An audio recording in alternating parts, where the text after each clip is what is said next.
Listo, chicos. Entonces, lo que vamos a ver el día de hoy es acerca de las hojas técnicas. Sí, entonces para ello tenemos, bueno, aquí la pantalla en lo que están mirando. eh, Tenemos una hoja técnica de un amplificador de Motorola. Sí, entonces la idea es que con este dispositivo pues podamos evaluar los elementos más relevantes de la lectura de un datasheet. Listo, pero entonces, ¿qué es un datasheet? Entonces, básicamente es una hoja técnica, ¿sí?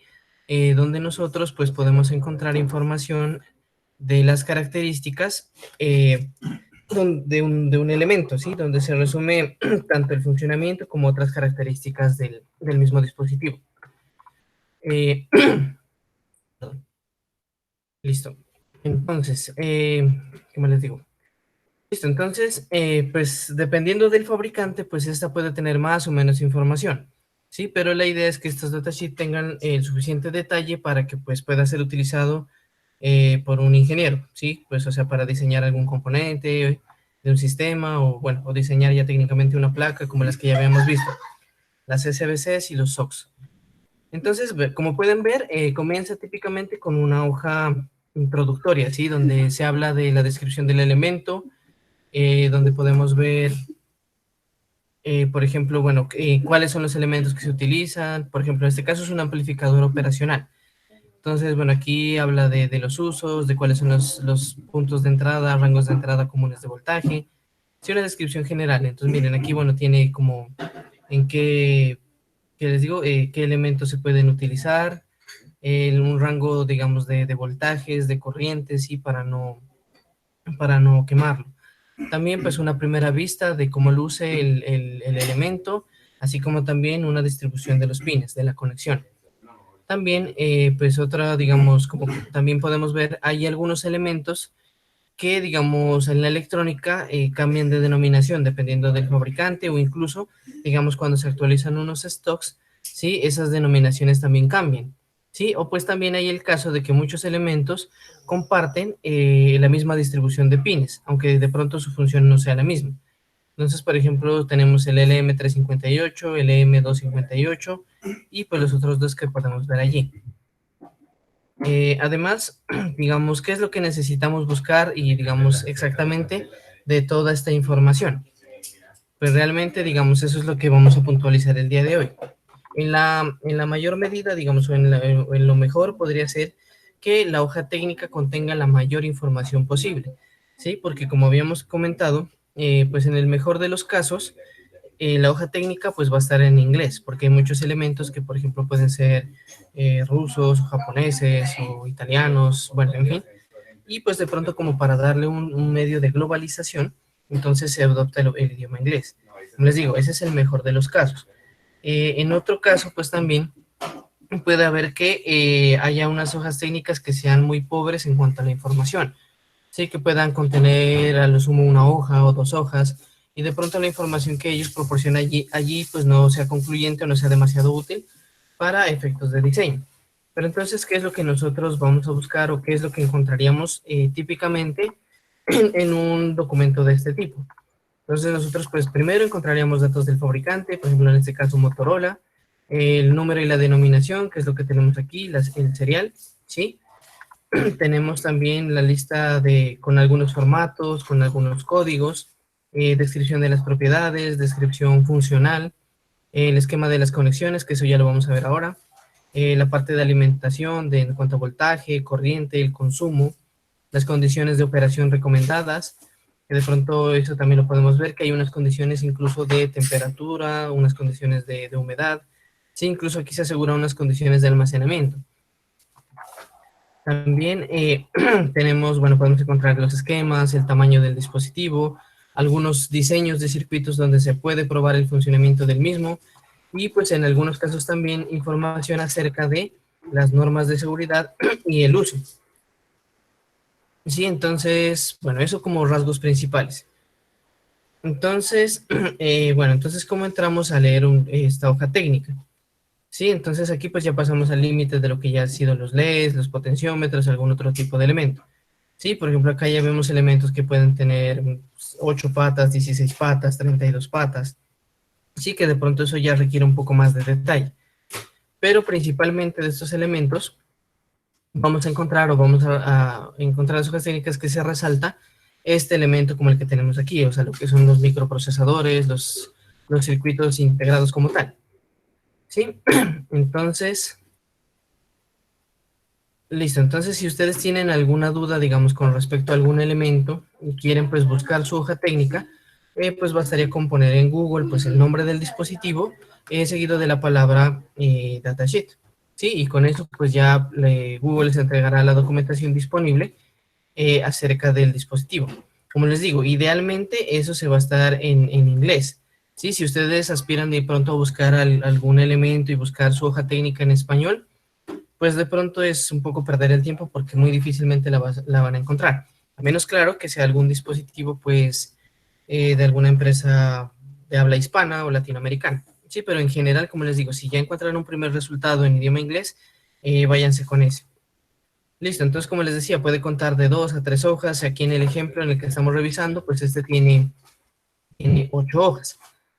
Entonces, vamos viendo un poco más del mismo. Entonces, ya decíamos, aquí tenemos el rango de temperatura ambiente para los dispositivos, ¿sí? Por ejemplo, una medición fiable, incluso teniendo en cuenta la integridad del dispositivo, puede ir, digamos, desde los menos 25 grados a los 85, por ejemplo, para el LM258, y pues, digamos, para un rango más amplio a temperaturas superiores a 105 grados centígrados.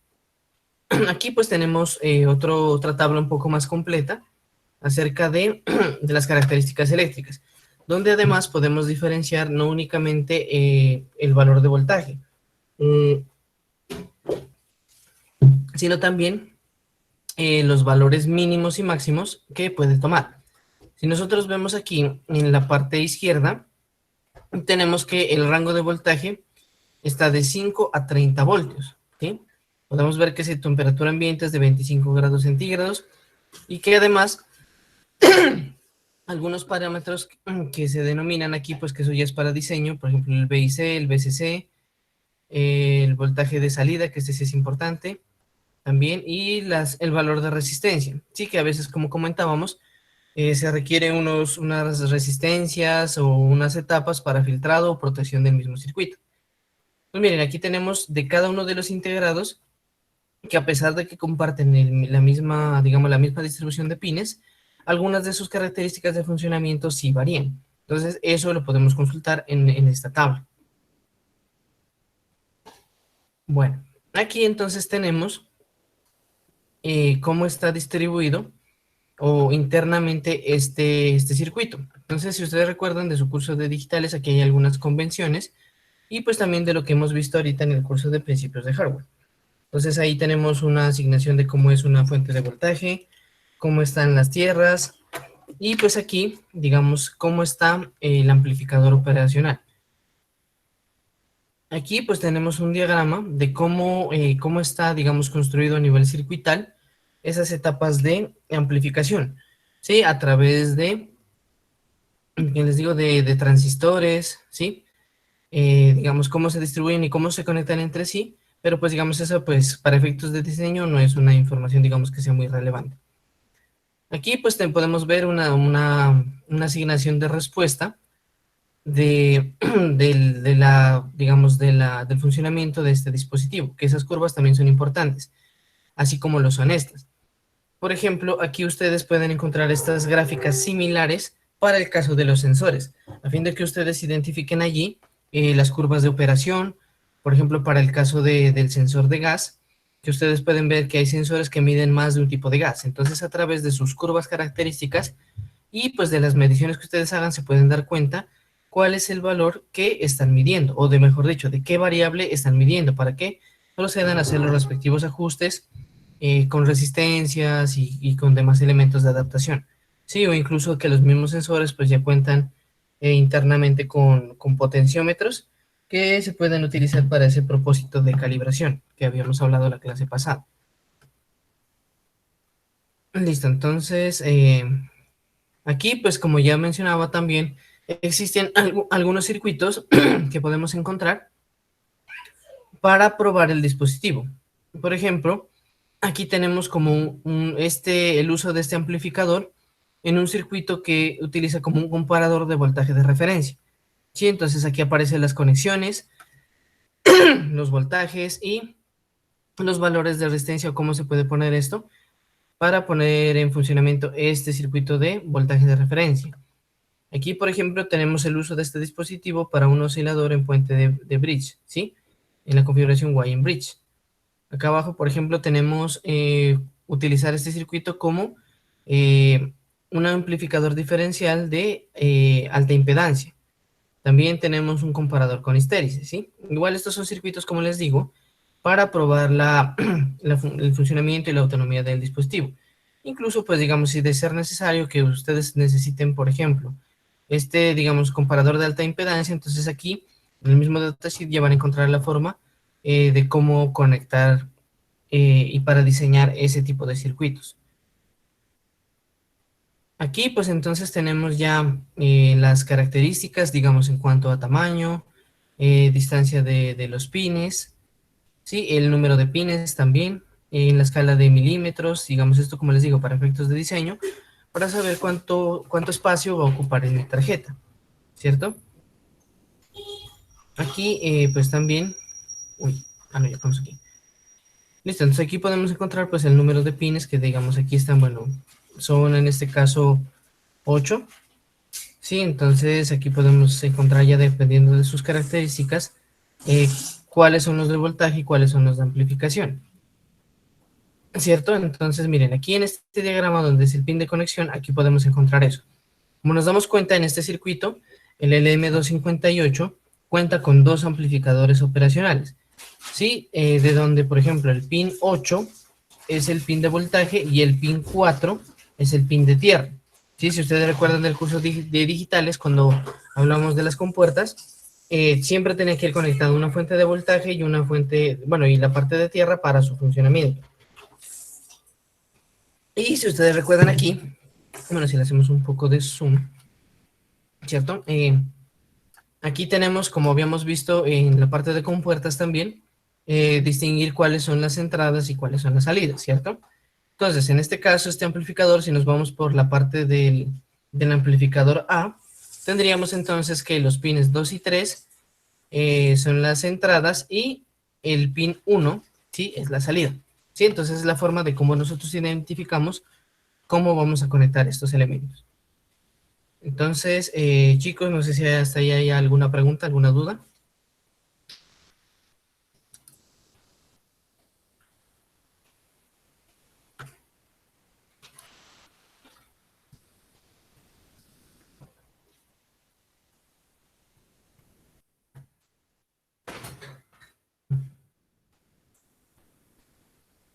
Bueno, entonces asumo que ninguna pregunta. Entonces, bueno, entonces eso es básicamente para que ustedes sepan cómo se maneja un datasheet. Listo, entonces ahora vamos a pasar a ver cómo se utilizan, o bueno, algunas medidas, unos circuitos de protección para ustedes que pues ahora van a utilizar circuitos igual pues de manera virtual, pues por lo menos para que puedan practicar este tipo de precauciones. Entonces, ya les voy a compartir el documento.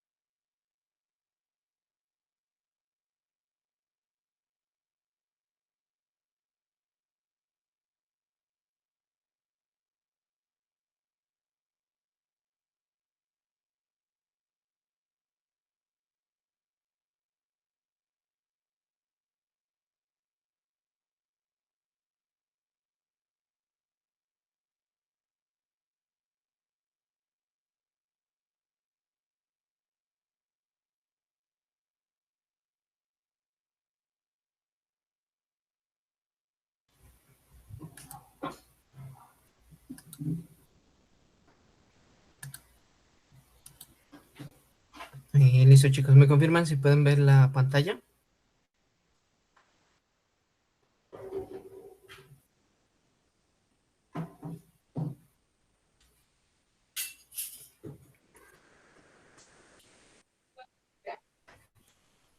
¿Sí? Listo, chicos. Perfecto, entonces, bueno, bueno, de pronto algunos de los compañeros se miraba que tenían algunas dudas con respecto a la distribución y a la conexión de las protoboards. Entonces vamos a hablar un poco de eso también. Mm, bueno, aquí podemos ver un ejemplo de una panda board típica, pero simplemente para identificar lo siguiente. Entonces, si ustedes se han dado cuenta en las protoboards, hay unos pines, unos elementos laterales, ¿sí? Digamos, bueno, que a la vista del computador estarían de manera horizontal, ¿sí? Entonces, aquí nosotros generalmente pues conectamos la fuente y la tierra, ¿cierto? Pero entonces, en esta parte, todo lo que está horizontal, todo esto está en una sola línea. Es decir, que si yo conecto un cable en este primer pin, ¿sí? Igualmente voy a tener conectividad hasta la última línea. Sí, entonces si yo conecto un cable aquí, pues puedo conectar un cable acá al final y sacarlo, digamos, a estos verdes, a estos del medio, y estoy asegurando el voltaje. Pero entonces tener en cuenta que estos, digamos, a la vista como la tenemos, son una sola línea, pero de manera horizontal. Ahora, si vemos los elementos que están en el medio, sí, ustedes también han visto típicamente que hay como un pequeño canal en el medio, como para indicar una separación. Mm, lo importante a ver aquí es entonces que estas líneas, por el contrario, están, digamos, a la vista, estarían de manera vertical. Entonces, cada una de estas columnas, ¿sí? Viene a ser un canal diferente. Es decir, que si yo conecto algo, digamos, en esta primera pata donde dice, bueno, J, no sé si alcancen a ver. Bueno, digamos aquí en esta J, ¿sí? Si conecto algo allí y quiero unirlo con algo que esté conectado en la columna siguiente, pues no necesariamente van a estar unidos, ¿sí? A menos que, por ejemplo, si yo conecto una resistencia de J a la siguiente columna, digamos en la misma línea, ahí sí voy a tener, bueno, en la misma línea no, digamos si conecto un alambre con la columna siguiente, ahí sí voy a estar uniendo estas dos columnas, y ahí esas dos columnas sí van a ser una sola, ¿sí? O pues si, digamos, si yo conecto, digamos, algún elemento, una resistencia, vuelvo y juega, digamos, en el pin J y en el pin I, sí, entonces ahí podría decirse que la resistencia está conectada consigo misma, ¿sí? O sea, no está relacionada con nada porque está conectado o solo está visible solo para esa columna, ¿sí? Entonces recordemos eso, o sea, digamos que en los del medio no los voy a ver como horizontales, ¿sí? Porque horizontales, veamos que aquí cada una de estas columnas es un elemento diferente, ¿sí? Entonces, para que lo tengan en cuenta en sus conexiones. Además, este canal que está aquí separando, pues realmente está separando. Entonces, los pines, digamos, o bueno, las columnas de A hasta la E son independientes de las que están de la F hasta la J. Entonces, ¿qué quiere decir eso? Que si de pronto yo quiero armar una sola línea, entonces tendría que unir, digamos, desde el F, un cable, hasta la E, ¿sí? Entonces, ahí ya podría unir y ya podría hacer una sola línea desde la A hasta la J. Mientras no haya una unión, un puente, digamos, de cable, de esa línea hasta ahí, no hay nada. Entonces, aquí iría de A hasta E y luego iría de F hasta J. ¿Sí? Y si ya lo quiero unir con el puente, entonces conectaría E y F y ya tendría toda la sola línea de A hasta J. ¿Listo, chicos? ¿Hasta ahí alguna pregunta, alguna duda? ¿O podemos continuar?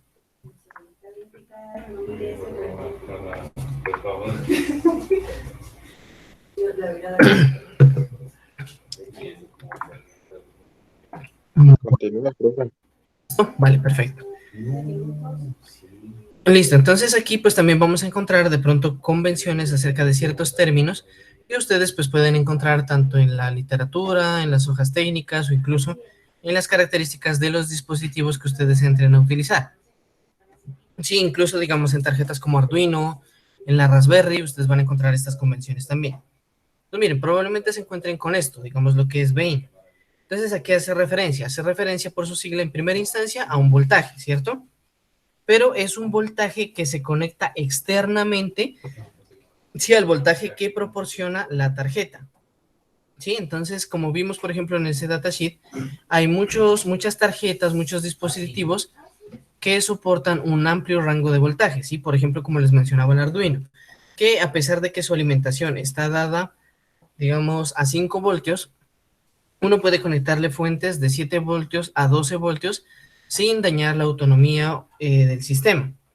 Y pues más que todo, de pronto estos elementos, pues también esas fuentes amplias de voltaje, a veces los dispositivos también la manejan porque, pues, por ejemplo, para el caso del Arduino, como interactúa con, o puede llegar a interactuar con varios sensores, resistencias y otros dispositivos, pues el voltaje y la corriente tienden a distribuirse en cada uno de ellos. Sí, entonces a fin de que, como se hacía la analogía, el voltaje es como tener un tanque de agua y la corriente es como la velocidad o la presión que tiene un grifo.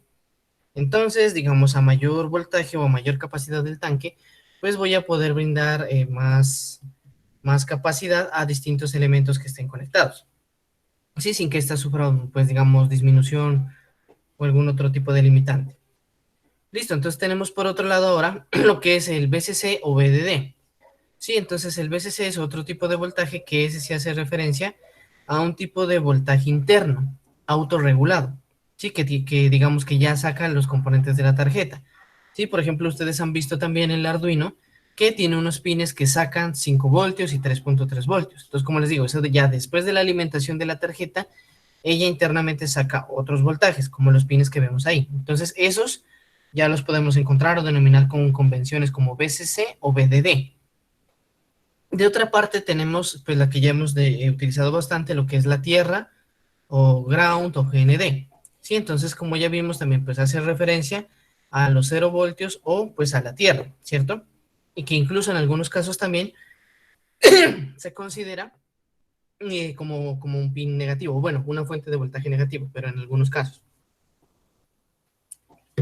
Tenemos también las entradas analógicas y digitales.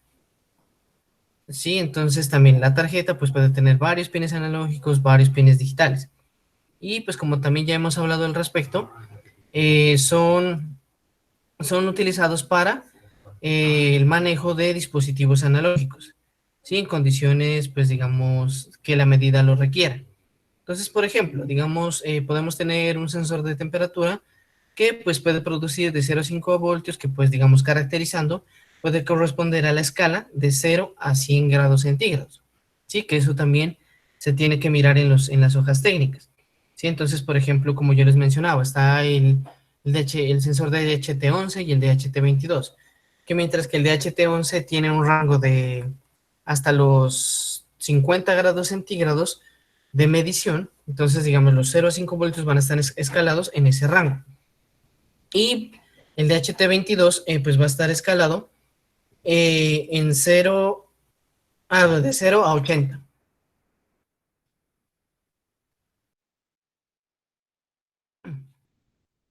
Listo, entonces como también hemos visto, pues todos estos elementos tienen que contar con un convertidor ADC o convertidor análogo digital, ¿sí? Para expresar ese valor en escala de bits, ¿cierto? Digamos, de la escala de, digamos, en caso discreto, pues puede ser un ejemplo en 2 a la 10, pues para ponerlo en valores discretos, que ya sería la escala digital. Bueno, hablando entonces de la escala digital, entonces ya hemos hablado que, por ejemplo, típicamente se maneja como de 0 a 5 voltios y que estos valores, pues a nivel lógico van a representar, sea el voltaje bajo un 0 lógico y el voltaje alto un 1 lógico. También hemos visto que según el rango, o bueno, según la escala, el valor de ese 1 o el valor de ese 1 de ese 0 va a depender de, por ejemplo, si estamos hablando en una escala TTL, entonces estamos trabajando en una escala de 5 voltios. Entonces, cualquier valor por debajo de 0.8 voltios va a ser considerado como un cero lógico. Y cualquier valor en mayor de 2 voltios va a ser considerado un 1 lógico. Si estamos en la escala de CMOS, existen dos. Entonces, la que va de 3.3 voltios va a indicar que el menor de 0.8 voltios va a ser un cero lógico y el valor que esté por arriba de 2 voltios es un 1 lógico.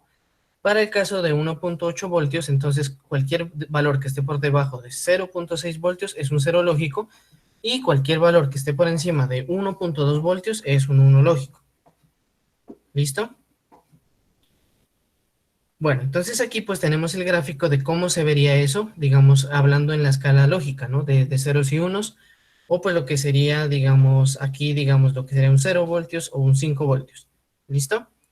Aquí pues otra definición que ya hemos visto también a través del PWM, lo que es un tren de pulsos. Entonces el tren de pulsos, como podemos ver aquí, es una escala de ceros y unos donde la frecuencia, aumenta, bueno, la frecuencia no, el rango, el ancho de cada una de las señales aumenta, y pues lo importante de que esta señal sea periódica. ¿Sí? No importa, digamos, que no necesariamente el tiempo en cero, el tiempo en uno duren lo mismo. ¿Sí? Lo importante es que esa variable sea simétrica y sea periódica.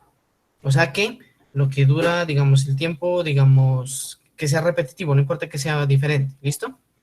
Por ejemplo, digamos, si yo tomo este primer bloque, lo importante es que se repita ese primer bloque. O incluso toda esta señal de aquí que podemos ver en la pantalla puede ser una señal, digamos, un tren de pulsos para algún tipo de fenómeno, para manejar algún tipo de fenómeno. Bueno, de pronto otra cosa que hemos empezado a ver es la parte de la comunicación serial. ¿Sí? De pronto eso ya lo hemos visto en el Arduino, para el caso de cuando hacemos una impresión del valor de lectura de un sensor. Eso, digamos, esa impresión de valores a través del monitor serial, pues como su nombre lo indica, se hace a través de comunicación serial. Entonces, ¿a qué se refiere la comunicación serial? Se refiere a la representación individual, bueno, digamos en escala de unos y ceros, para representar un número binario, ¿sí? Una escala. Entonces, miren, sería algo como esto, ¿sí? Ceros y unos intercalados y pues bueno, para representar alguna información. Ahora vamos con la parte de protección del circuito. Entonces, en esta parte de protección de circuito, vamos a encontrar lo que es las resistencias de pull-up y las resistencias de pull-down. ¿Sí? Entonces, miren, ¿en qué consiste una resistencia de pull-up? Entonces, una resistencia de pull-up consiste en conectar una resistencia, digamos, entre una de las patas del elemento al que vayamos a conectar y la fuente de voltaje, ¿sí? Que también se puede dar de esta manera, ¿sí? Que podemos encontrar, bueno, la fuente, la resistencia y pues un switch que va conectado, pues, digamos, a desviar esa corriente, ese voltaje a tierra. La resistencia de pull down entonces sería todo lo contrario. Si mientras que la resistencia de pull up la estoy conectando a la fuente de voltaje, entonces la resistencia de pull down la estoy conectando esa tierra, como podemos ver aquí en el diagrama. ¿Listo? Entonces, como les digo, o sea, eso garantiza, digamos, que la señal, pues bueno, digamos, si hay mucho ruido, por un lado, pues se genere cierta estabilidad, aunque pues para mayor estabilidad se requiere ya de unos filtros, que se lo vamos a ver ahora.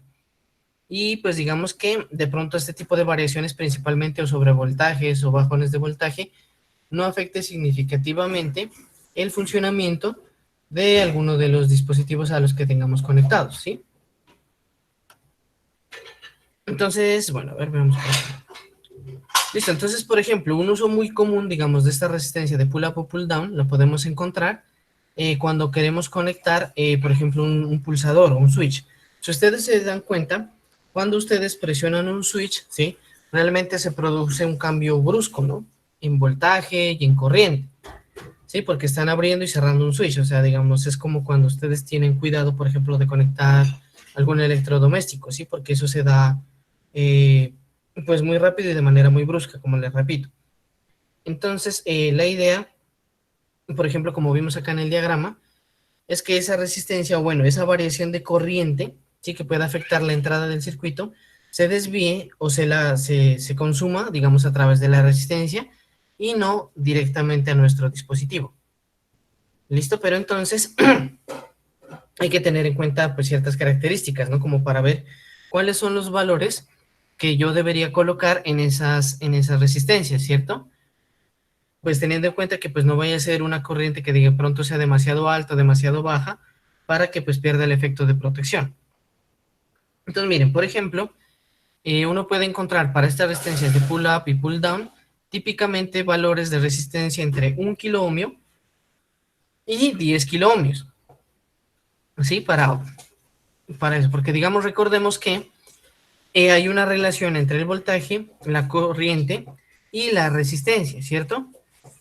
Entonces, si nos damos cuenta, pues digamos, si hablamos escalando el voltaje, pues tendríamos una relación, directa con la resistencia, mientras que con la corriente sería una relación inversa. ¿Qué quiere decir? Que entonces que a mayor corriente, pues digamos, se va a propagar en una resistencia más pequeña. Entonces todo eso dependería del tipo de fuente a la que vayamos a conectar y del tipo de circuito que vayamos a implementar. Entonces miren, aquí tenemos un ejemplo, digamos que además, en relación a lo que les decía, una etapa de filtrado de la señal, ¿sí? O sea, como para limpiar, digamos, cualquier ruido, cualquier corriente. Sí, entonces aquí, bueno, podemos ver que tenemos por un lado una resistencia de pull-up, digamos que antecede a la parte del switch, y además tenemos esta etapa de filtrado, ¿sí? Que es un circuito que se denomina RC, ¿sí? Pues como podemos ver aquí por las siglas. Entonces, esto, digamos, si hablamos de la transmisión de información, de datos, recordemos que es una señal eléctrica. Y pues que, digamos, entre más elementos electrónicos uno ponga para pasar la señal, pues obviamente eso es como pasar un camino y va a generar un cierto retraso. Entonces, ese retraso está, digamos, dado el valor de la resistencia y el valor del capacitor. Entonces, ese valor de tiempo, ese retraso, se denomina o se designa comúnmente con la palabra griega tau. Y tau es igual a R por C. Entonces, si nosotros queremos calcular cuánto, digamos, en tiempo podría ser ese retraso, tendremos que multiplicar el valor de la resistencia que coloquemos allí y el valor de la capacitancia que estemos utilizando. ¿Listo?